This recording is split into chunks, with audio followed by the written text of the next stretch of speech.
It is my pleasure to introduce our keynote speaker for tonight, Stefano Schiavon.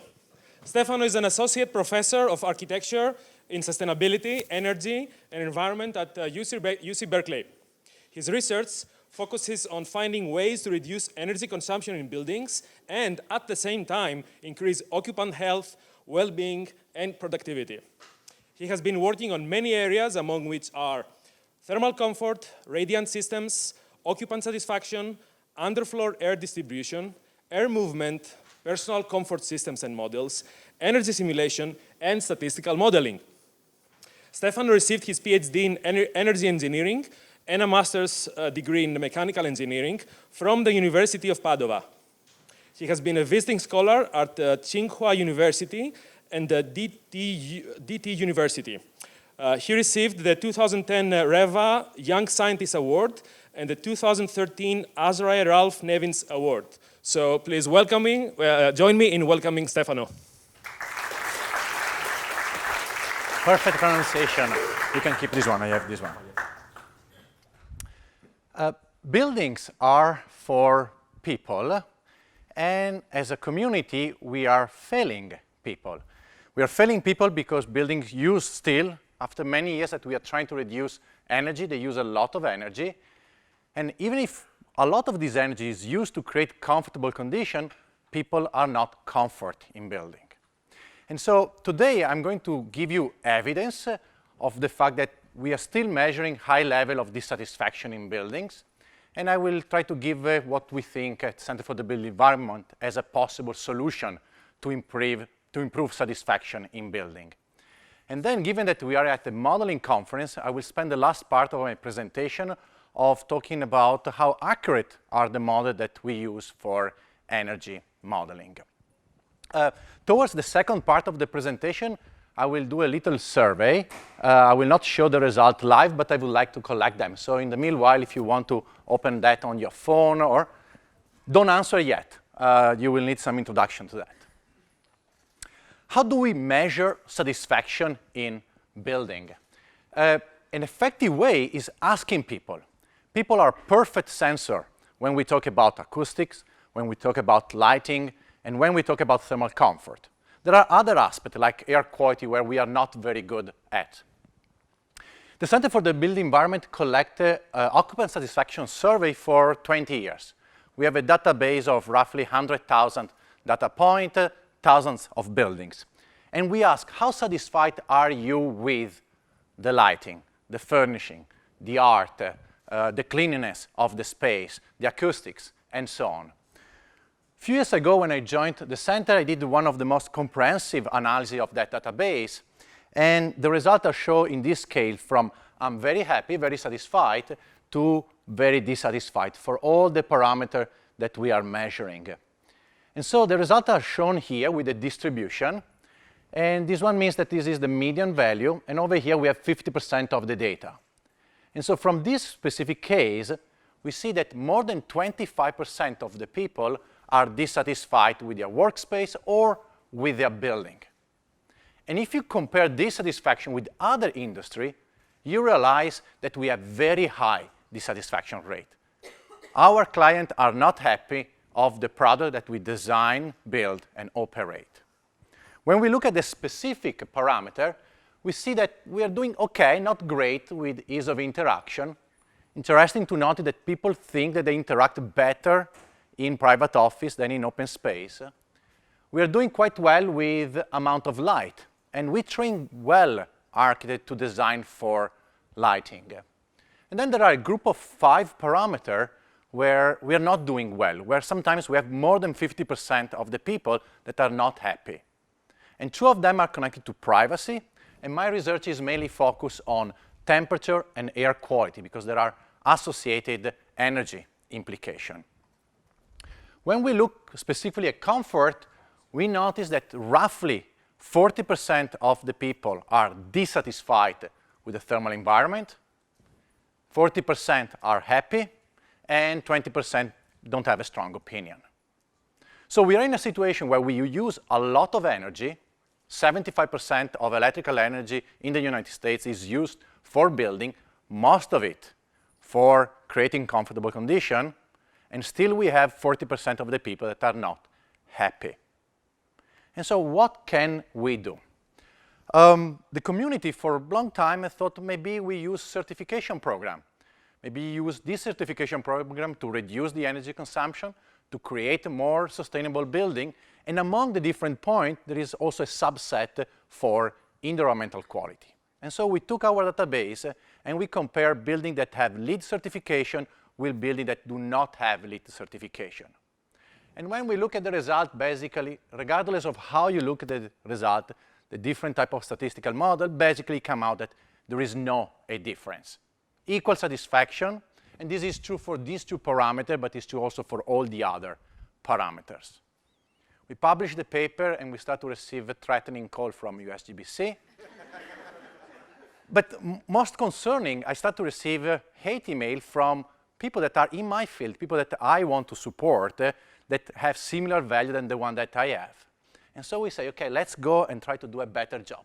And we start to slice the data in many different ways. We look at different ages. We did, are you close to a windows? Are you far from a windows? How long you have been working that place? Are you in an open space? Are you in a closed space? Nothing changed, okay? Again, the results go out. USGBC start to be scared. We start to have meetings and discussing why is that. And so we decide to go much deeper and start to look not only is certified or not, but how many points are you getting for environmental quality? And the idea is the more the point, the higher the satisfaction. That's what we would expect. And that's the line that we found. And here is for workspace, but basically we did, I think, a couple of hundred of them. There was not an increase. The next step is, okay, let's look at specific point. You get the thermal comfort point, I look at thermal comfort satisfaction. Again, 80 of these comparison, and we did not find a significant effect. And so we reason in the last work to why is that happening, why we are not measuring an effect. So then we look at another technology. This one is radiant system. And in the industry, for quite a long time, the idea was radiant systems are much better. We have used them for thousands of years, in particular in heating, and in the last 50 years also for cooling. And so people say, no, radiant systems are much better because you control the meridian temperature, because we exchange half of our energy, because it's more stable, it's more uniform, blah, blah, blah. And so we went to several buildings. In this case, the work was of our PhD students, Carolyn Carman, and we collect data from roughly 30 buildings that use radiant.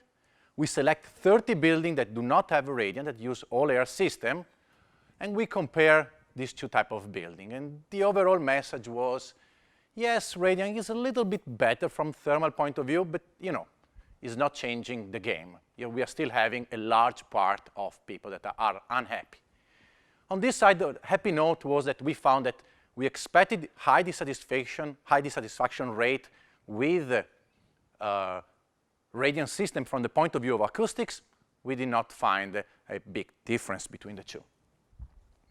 And so what can we do? If these one are the tools that we have out there, and none of these tools are moving the needle in a significant way. And what we think is the best strategy to change this situation is to basically destroy the idea that exists one temperature or one environment that can satisfy all people. If we apply the same concept that we apply in HVAC design to any other field, we would find that normally crazy. Suppose that I go around this room, I measure the trousers of everybody, I compute the average, I force everybody to use that average, and then I get surprised that many people think, oh, it's too short or too large. But that's how we design buildings. There are many ways that we can go on personalized system. This one is work done by colleagues at Berkeley. They developed a foot warmer. This one was a little bit bulky. Now we have a more sleek one, personal fan, and probably the most successful was this heated and cooled chair. And a heated and cooled chair, in heat, use probably around 15 to 20 watt to keep people warm, and 10 or less for cooling. So they are extremely efficient, and that's why the reason we start to look at this technology. But today, I'm not going to talk about this type of solution. I'm going to talk about a much more boring, or what people perceive kind of old technology, air movement. And when we started doing research on air movement, it was kind of hard to sell it, because that's a technology of the past. And we want to take that technology and bring it back to buildings. Why? Right now, roughly 40% of the people in the world live in the tropics. By the end of the century, we are going to add 4 billion people to the planet. We are reaching 11 billion people. 3 of them will be in Africa, 1 of them will be in Southeast Asia. So the majority of the world population will be in the tropic. And that's the big problem. A second big problem is that right now, the penetration rate of air conditioning, it's around 90% in United States, 90% in Japan, maybe around 100% in Singapore, but only 5% in India or in Indonesia. Most of the wealth of the world is going to be created in the tropics, and therefore we will see an explosion of air conditioning. And air conditioners are bad for several reasons. They use a lot of energy, they use the energy at the wrong time of the day, and therefore they create blackouts. And very importantly, they use refrigerant that have a strong negative impact on the climate. The other reason is that fans are a good alternative to air conditioning because they are cheap and because they use very little amount of energy. A good, well-designed fan uses between 2 to 10 watts. An air conditioner usually is 1 to 2 order of magnitude. This one is a type of solution that can be applied almost everywhere globally. And it doesn't cost a lot of money to implement into a building. I spent a lot of years. I started during my PhD, and then I did simulation in Europe, in the United States, in Southeast Asia, to how much energy can we save if we use fan. How do we save energy? We increase the temperature set point of a building. Instead of keeping 23, 24 degrees, we go to 26, 27, 28, 29, and so on. In many conditions, like moderate climate like Berkeley, you get rid of the air conditioner, and therefore a lot of energy and cost saving there. But in tropical climate, you cannot remove the air conditioner. You need to work with the air conditioner. So why is this a fun problem to look at? Because there are a lot of technical challenges. We almost know nothing about fan. We do not know how far apart they should be. We don't know the air distribution pattern that they generate under them. We do not know how to compare one fan against another fan. We do not know how the number of blades, the speed interact. We have very little knowledge of how people react to them from the thermal point of view, from the air quality point of view, from the chemistry in the space, and so on. There are regulatory limitations. The standard basically tell you, if you're going to use air movement, you're going to die. And the situation is so extreme that we found that in Singapore, the building code do not allow using more than 0.3 meter per second inside commercial building, where in basically every house, people use fan up to 2.5 meter per second, and they're still alive. But if they enter in a commercial building, they are going sadly to die. The other problem is much harder. There's been almost 50 years, sometimes in some situations 70 years, of a strong advertisement that air conditioning is the solution for warm condition. In fact, some studies found that the more expensive is a shop, the cooler is the temperature indoor. And the Italian shops are really, really cold. And so we work on all of these aspects. And now I'm going to show you a quick overview of the work that we are doing.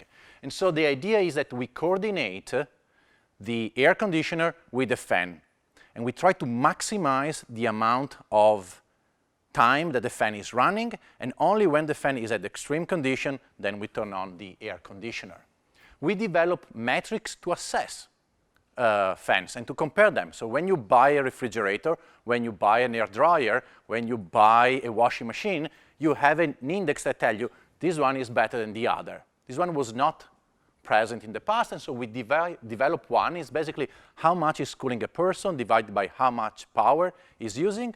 And this year, after 10 years, it was developed, finally entering a standard. This one gives you an idea of how slow is the development of standard.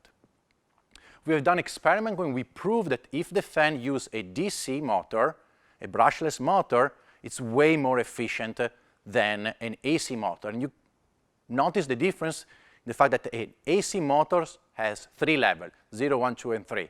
DC motors has many more levels, is a continuous control. And since we published this work and the standard came out, we started to notice more and more companies offering DC fan. And a DC fan, this one that we are seeing over here, can cool a person with probably 5 watts. We have done research on the issue of what happens when you have too much air movement. And you go to work with flip-flop and shorts, and there is the risk that you're freezing your feet. We have done measurement in labs, and in this case, differently from previous work, we decided to do very large sample size. And then the next step is that we didn't look just at thermal comfort. We look at air quality condition, we look at irritation on the eye, mouth, and nose, we look at cognitive performance. And what we found is that if people are at the typical condition, 73 degrees Fahrenheit, in this case, only 83% of the people were satisfied. Very common to what we find in real buildings. When we gave them a fan and we increased the temperature set point to 79 Fahrenheit, 20 C, we get 100% satisfaction. People were able to decide what they want. We are different, and if you give a tool to allow that adjustment, then basically you increase satisfaction up to 100%. And then we see 98% up to 84 degrees Fahrenheit. We do this result, we are very happy, we go to the Singaporean government and we say, look, we show you that we can increase temperature point, air movement is not killing people, and the answer was, anyway, who cares? This one was done in a lab. Go to a real building. And so we went to a real building, and in this case, it was a research center with a mix from people from Europe and from Asia. And again, there we say, okay, let's start from the typical condition with an air conditioner, 23 degrees C. And in this case, we have only 58% of the people satisfied. This one we are German, so satisfaction level tend to be lower. We increase, it's a joke for the friends here. We increase the temperature set point, and we have, in this case, not personally controlled fan, that is the best solution, but ceiling fan. Therefore, one fan was serving 2, 3, 4 people. And so we see that we were able to reach 90% satisfaction rate. And then we went up to 27, and around that temperature, we start to see a decay of satisfaction. We expect that if there was a personal fan, then the condition could have been larger. We realized that there was not much data out there about the flow field under a fan. And so we did the most detailed study, the highest density of airspeed measurement, 12 in this direction, 15 in the other, and 7 in the vertical one, to measure the airflow under a fan at different speed level. And also for the first time, we look at the interaction between fans. We collect a lot of data, we create a visualization tool, we put the data out there for free, so in case you want to use it, you can download and visualize the data over here. And we develop some simplified guideline on how fans interact among themselves. Recently, we work with a manufacturer here in the United States where we look at different fan size, different speed, different number of blades, different distance between the blades and the ceiling, and so on.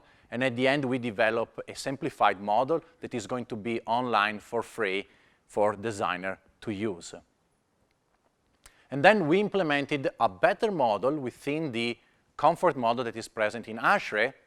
We added an additional model that is named SET, Standard Equivalent Temperature, that has a better performance at predicting how people will feel when you are at high speed. And the reason one was that PMV PPD was developed in cold climate where air movement usually is associated with a negative feeling, a draft. And recently, we developed a patent on how you can coordinated fan in order to achieve a specific goal in the space. The most difficult aspect was convincing architects to start to use fan, because the population usually don't like them so much. So we have done a lot of efforts, a lot of campaign, trying to convince them. Once I flew to London, tried to convince Foster to install ceiling fan at the Apple headquarters, and the answer was, Steve Jobs spent all his life to remove fan from computer. Do you want to stick them in a building now? Yes. And we were able to do it in some place in collaboration with our partners. Now this Commonwealth Club in San Francisco, the Bullitt Center in Seattle, and the Rocky Mountain Institute in Colorado. And I'm very happy of this building. This is a spec building, 1970 retrofit in the Silicon Valley, built it up, typical awful building in that area. And this one went to a zero energy building. And in order to achieve zero energy building, they have to use ceiling fan. So basically, the objective of this first part of the presentation is telling you that if you want to have happy people, give them a personal comfort system. It can come in many forms. It can be in the form of something that warms up your feet, a heated blanket, a desk on the fan, a ceiling above you.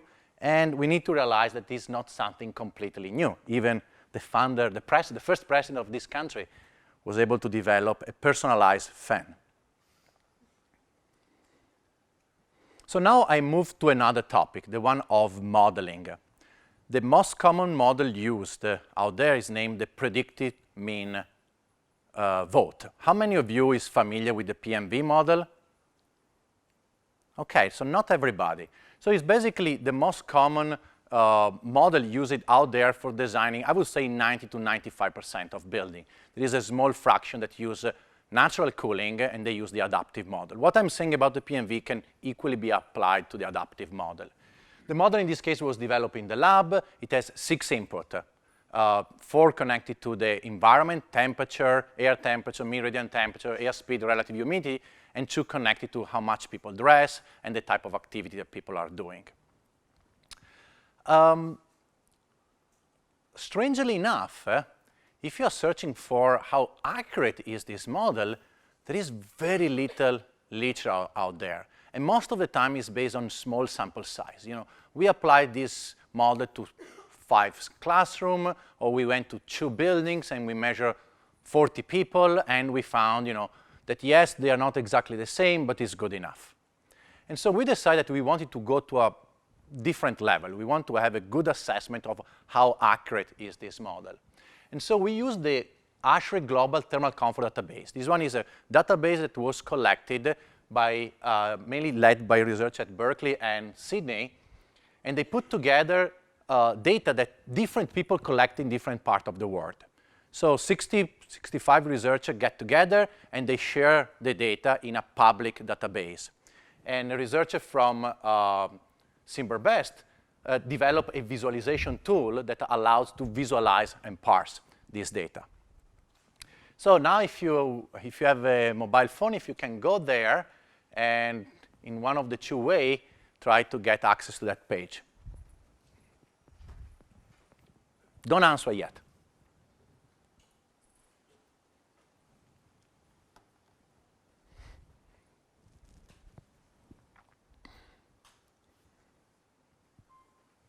Is it working?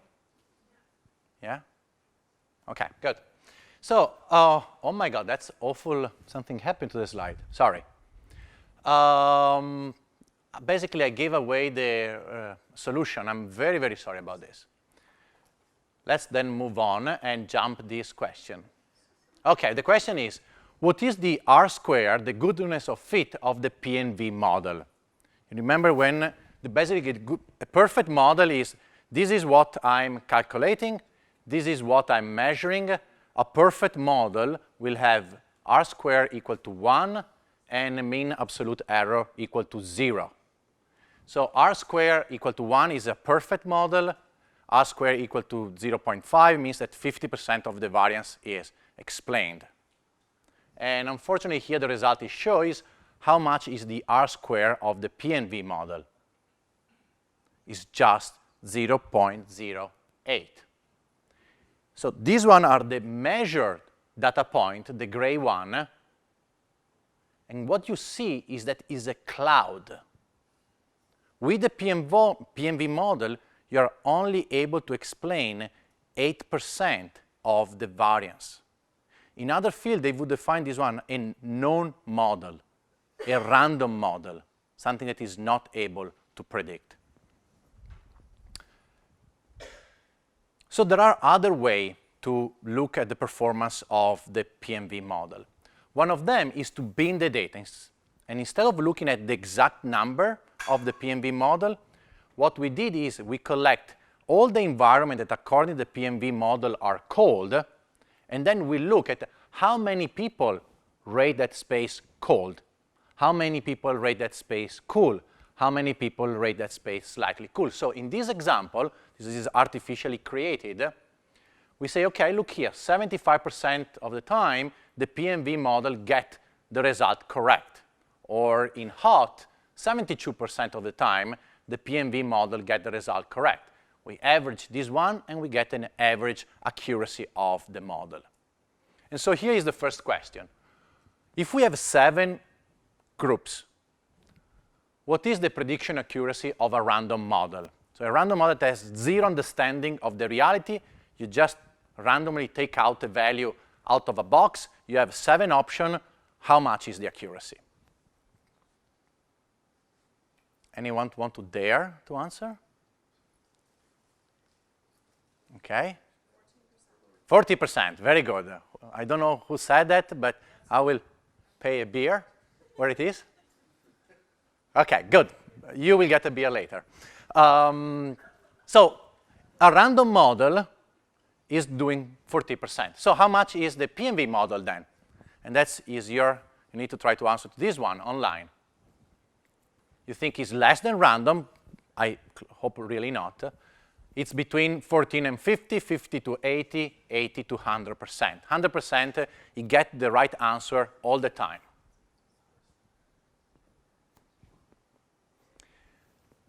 Can I move to the next slide? Yes. Yes, all right. And so here we see that the PNV model has an average accuracy of 34%. It means that 2 times out of 3, it gets the wrong answer. And it gets the wrong answer in the worst condition, because it's okay around neutrality, but when you go to the cold or to the hot, the accuracy sometimes go below random. So actually it's not helping. It would be easier for you to just toss a number. You would get a more accurate result. And this is kind of depressing if you think about all the simulation that you've done using PNV. But at least we can say PNV is okay, not very good, but at least PPD will be better. PPD is the percentage of dissatisfied people.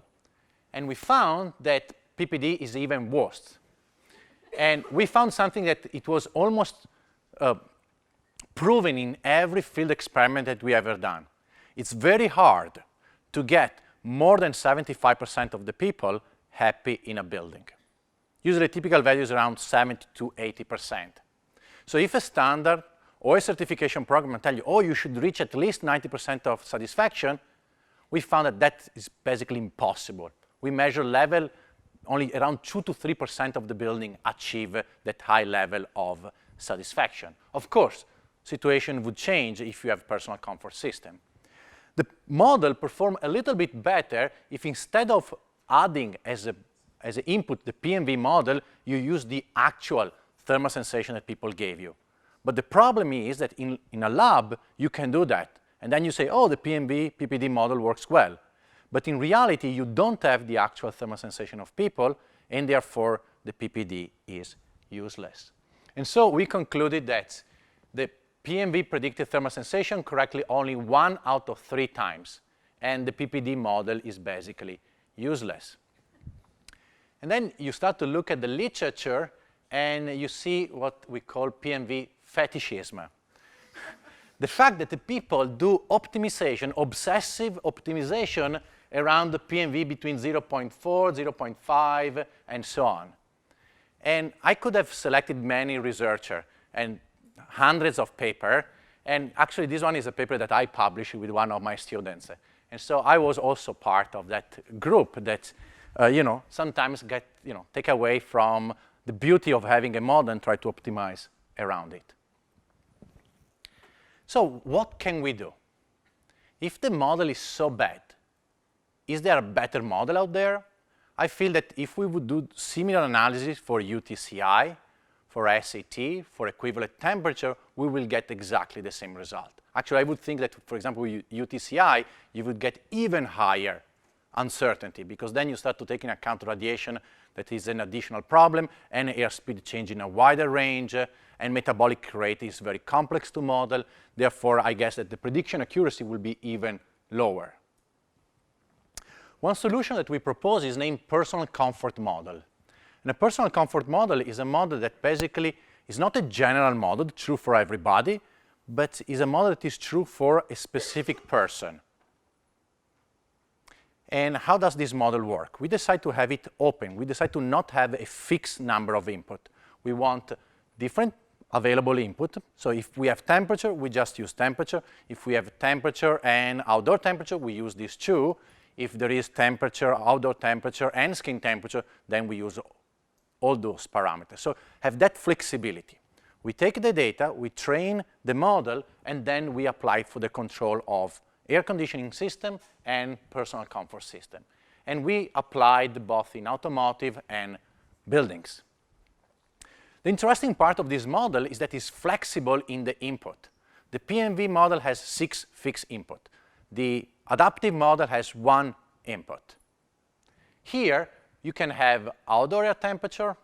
You can have behavioral parameter, like, for example, like Nest is doing. They observe how you're setting your thermostat, and after a while, they learn what you want. Or you have people voting.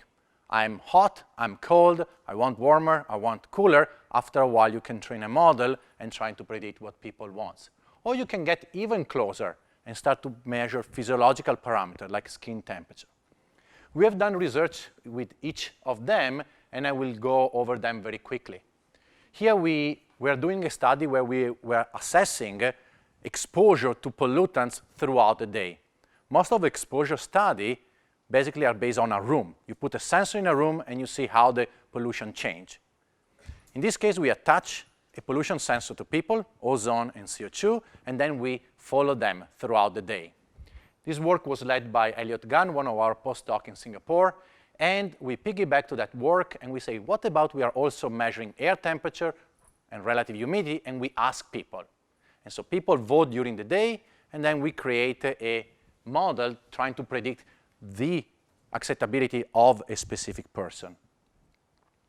Then we did a study with this chair. This work was led by Joyce. And in this case, we gave this heated and cooled chair for 4 or 5 months in an office environment. And then we observe how people were using that chair when they were in heating, when they were in cooling. And then we build models to try to predict what they wanted before they did that action. And we show that we were much more accurate than a typical PMV and PPD model. Worthy to notice that even if the temperature is relatively constant here, this is just 1 day of one subject, sometimes people arrive to the office, they turn on cooling, because they did some activity, they walk, their metabolic rate is high, and then they sit down and they want something warm, and then in the afternoon they turn on cooling. And typical HVAC system would never be able to do that. And even if you have a dedicated box, a VAV box for a person, that's not a good idea from energy point of view. It's only a good idea when the device uses few watts for heating and cooling. Most recently, we attach a sensor to people. We follow them. We take a group of 20 people. We measure skin temperature in different body parts. We measure heart rate. We measure where they were around the city. We have an accelerometer, and we ask survey. And at the end, we were able to predict, based on this parameter, their desire to want it a warmer or cooler environment. So we expect that personal comfort model, that for now they cannot be embedded in an energy simulation, but we expect that they can right now be embedded in the control of buildings. They can be used for adapting to what people want. And that's, to a certain degree, already happening if you have a good building manager. But having a sensor and an adaptation to a requirement, it's only one part of the problem.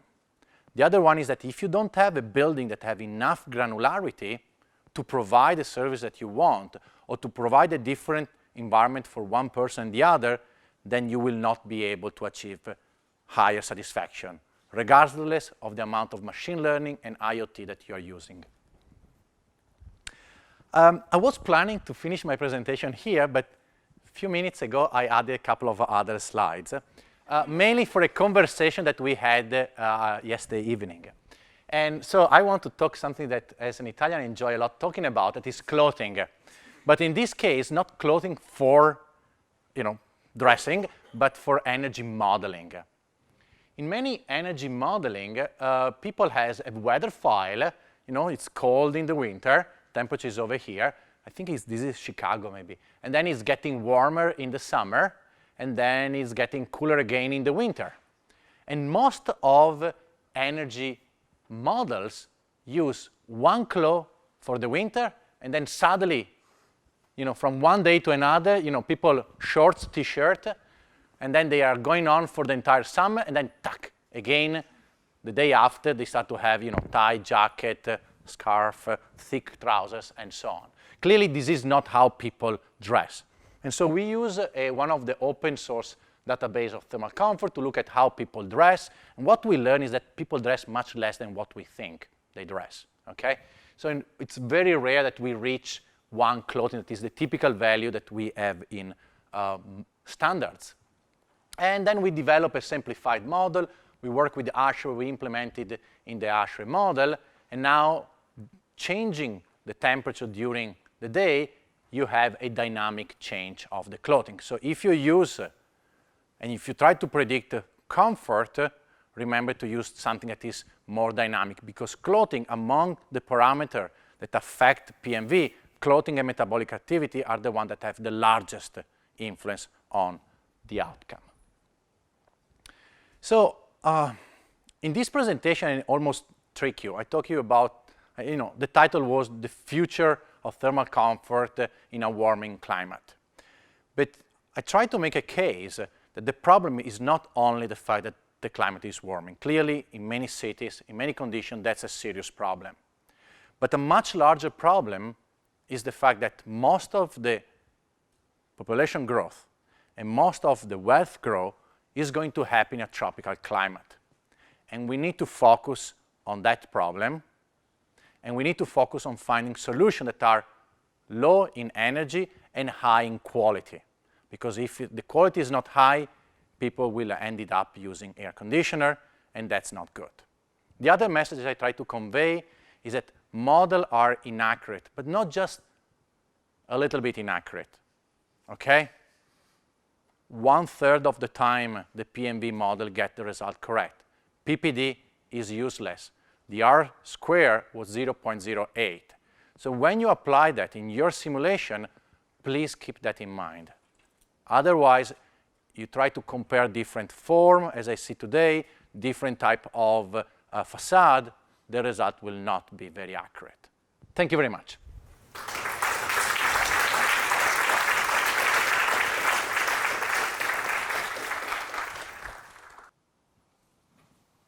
So thank you for the amazing presentation.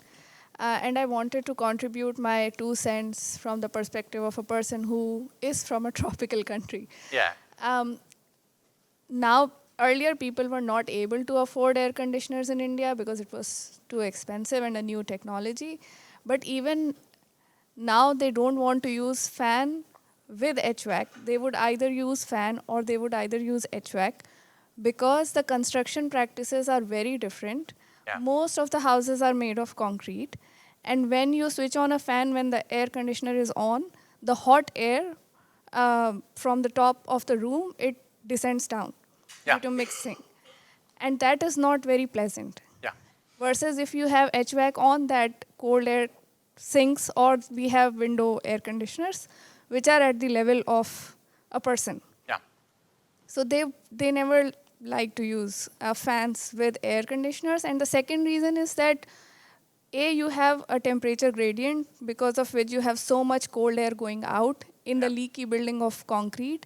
And when you add air movement to it, there is a lot more energy consumption than using only HVAC because the air leaks out a lot.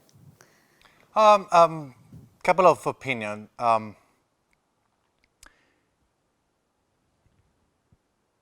We look at this issue of stratification, and we are familiar of work done here in the United States with Tata, claiming that, and we think that there is some problem with that work. The phenomenon is exaggerated. You know, if you have a thin single layer aluminum roof under the sun, then yes, probably, you know, the first step is not to install a fan, is to insulate that thin roof. But when you have a concrete slab, we found that the phenomenon is not as big as expected. Regarding the fact that fan increase infiltration rate, I don't have data on that. But I would expect that when you have air-conditioned air, and then you create a delta T, that could be a larger effect than the pressure, because fan move air, but the delta P that they create is really, really small. So I don't know exactly numerically, but I think it will be something interesting to investigate. Actually, it is a bit of a problem because the concrete houses, they kind of absorb a lot of heat and they have very high mass. Yes. So it works worse than tin. So if you have a tin roof and you switch on the air conditioner, it might be okay as compared to a concrete structure in a region where the daily insulation is around 900 But watt then per I meter would square. say that the solution is not to remove the fan install air conditioner, Yeah. but to put a piece of insulation on the top of the over roof. there. Yeah, thank you.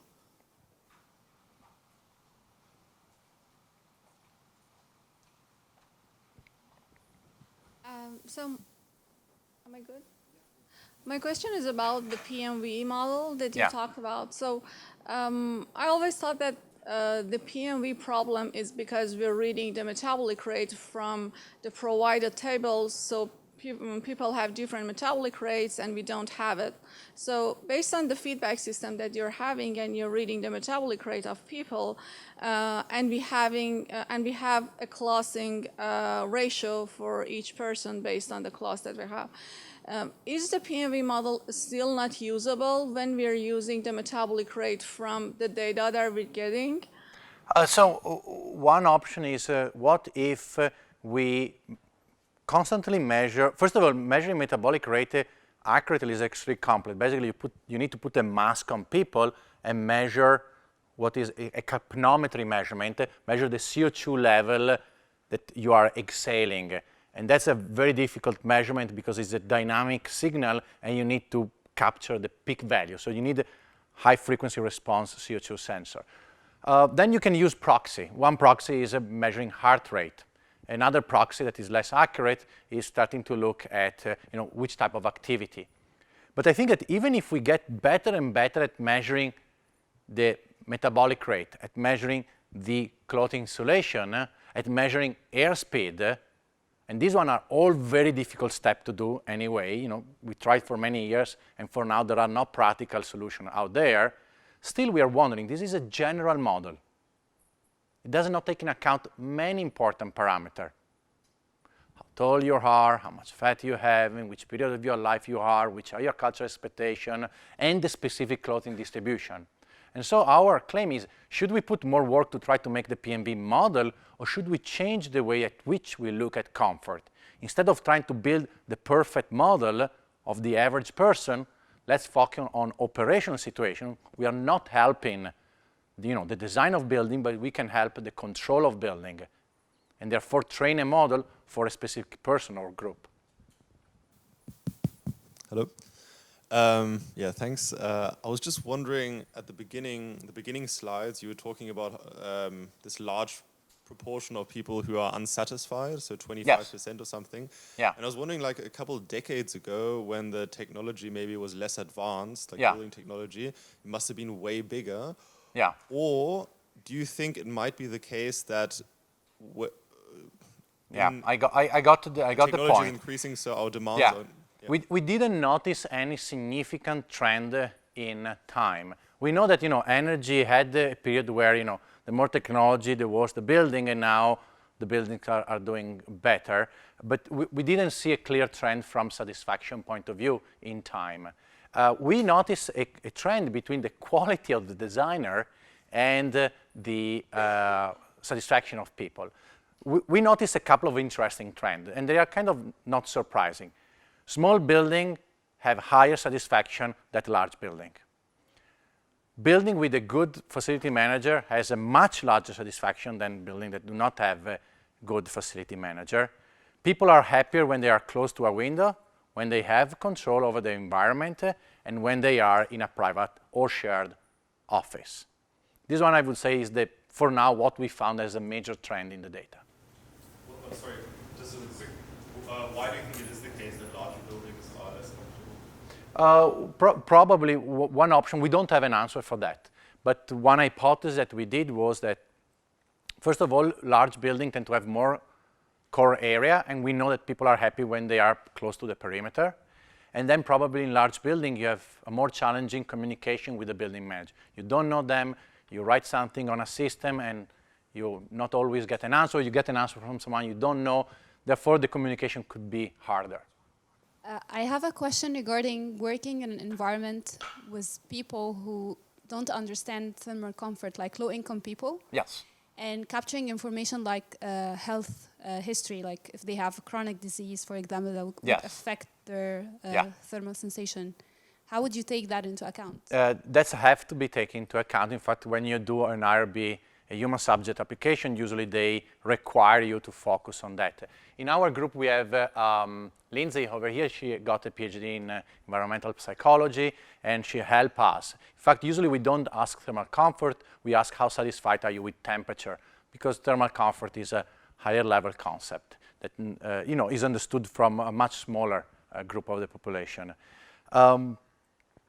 Among the different type of disease, the one that we didn't do work but is present in the literature is dementia, and people that have a high level of frailty. And so people that are in those conditions, they tend to not recognize heat stress, and therefore there is the problem that they get warm, they are not realizing that their body needs to release that heat, and then in extreme conditions you have a heat stroke. But also we notice that they have less sensitivity to the thermal environment. I read work about children being in a similar situation, and I'm not enough familiar to give an opinion, but basically if you have, for example, a heated blanket, you're not allowed to use with kids below a certain age. Another interesting study was with people with autism. For example, ceiling fan or air movement should not be used in the design of those community because it's a trigger of too much of a stimuli. Like this type of lighting should not be allowed in a place where you expect to have people with autism. Mostly a remark, but of course I want your opinion on that. I see that the tendency in general in what you're trying to portray as a bigger picture from what you said is that customization and flexibility together with adaptability for the people, but in the world of design, the building itself should be flexible and adaptable in regards to windows, in regards to microclimates and all that. And it's interesting to see how in a world of standardization, in terms of more economical processes to build buildings, this can reflect. And I think we already have some applications, especially in fabrication, how we can make things more customized, but at the same time efficient and economical. And I think that that probably was quite apparent in your presentation. And how would you comment on that as a future projection in the world of architectural design? We can customize and still having standard of quality of process. we are able to deliver some services in a very customized way, but still doing it at scale. It's not happening in building. I don't see that happening in the near future. So for now, I would say that the most probable is giving this device so people can, protect themselves from the variation in the environment or adapt to the specific need that they have. So I have a question. You propose as a solution, for example, a solution that works for each people individually, right? Your own chair that is adaptable to your condition. And this reminds me of a general trend like that make us kind of a bit more egoist, that everyone think about himself. And one of the example I have in mind is Netflix. I cannot watch anything with my wife because all the Netflix profiles is for me. And I don't want to do it with that. So I don't want to compromise. That's the word. I don't want compromise. So everyone with their iPad, and that's life. And it seems that you're going to that direction. And in a sense, architectural design is about compromise, is about shared space and space that bring people together, even though they're not perfectly designed for each people. So I was wondering if how does your work fit with architecture? Is the solution a building with everyone has his own window so you can operate, or we need maybe to train people or teach people that there are conditions where you bring your sweater because you may be hot? No doubt that we encourage the use of adaptable dressing code, and we share a lot of things in buildings. Right now, you're inhaling air that was in the lung of Alberto a few minutes ago. The chance is not very high, but there is this calculation. It would take a few minutes, but there is a good chance that throughout your lifetime you could have inhale one atom that was in the lung of Caesar. So, we share a lot of bacteria, viruses in buildings.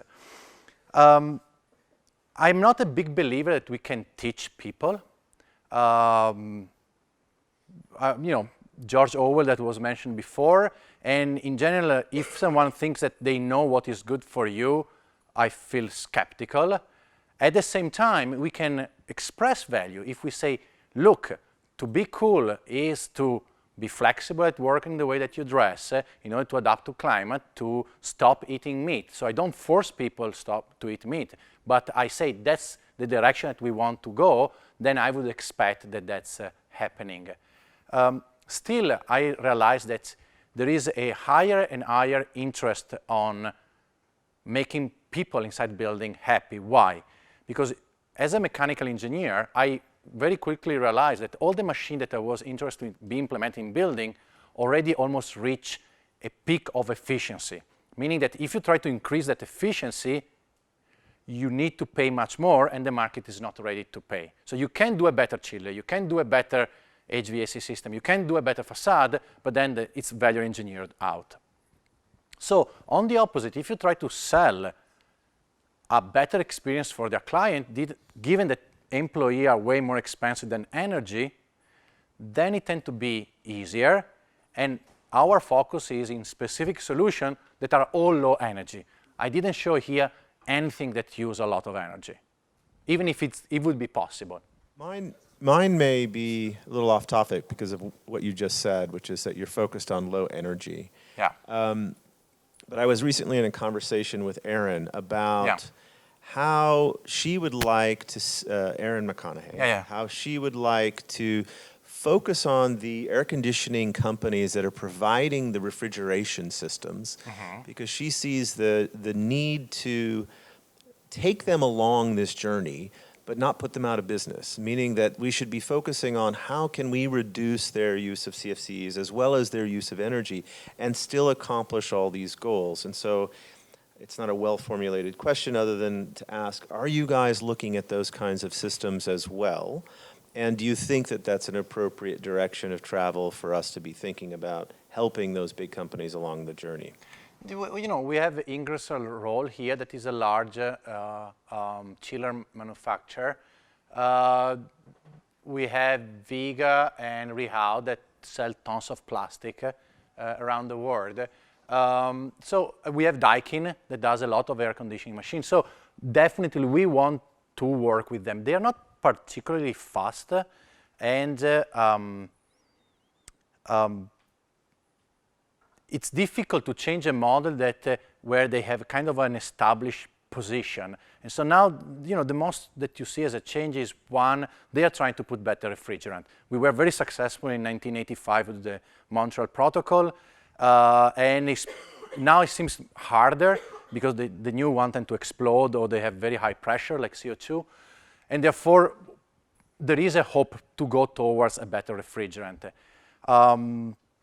But I didn't see much innovation. Now, most of the innovation is, let's add some sensor, send it back to the server, do some machine learning, fault detection, I fix your system, I tweak it here and there. And so, I don't know, the hope that we have is, can they try to implement a fan inside their system? And so we try to, at least in cooling, we try to reduce the amount of energy used.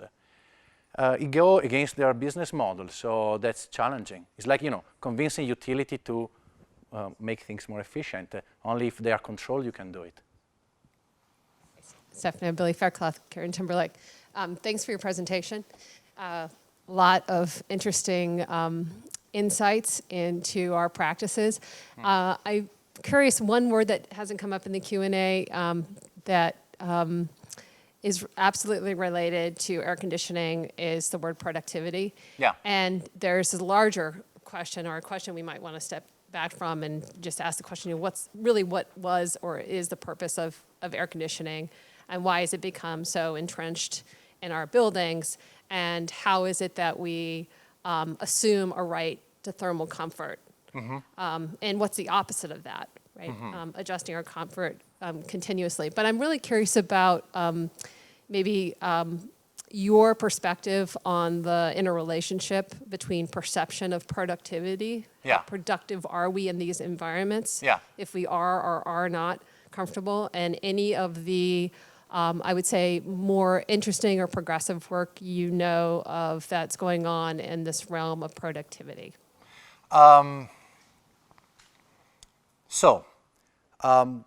Right now, the literature tend to say the cooler you are, the more productive, with a peak around 22 degrees. That's the work generated mainly in North Europe with help of LBNL. We have been we had a strong opposition to that approach.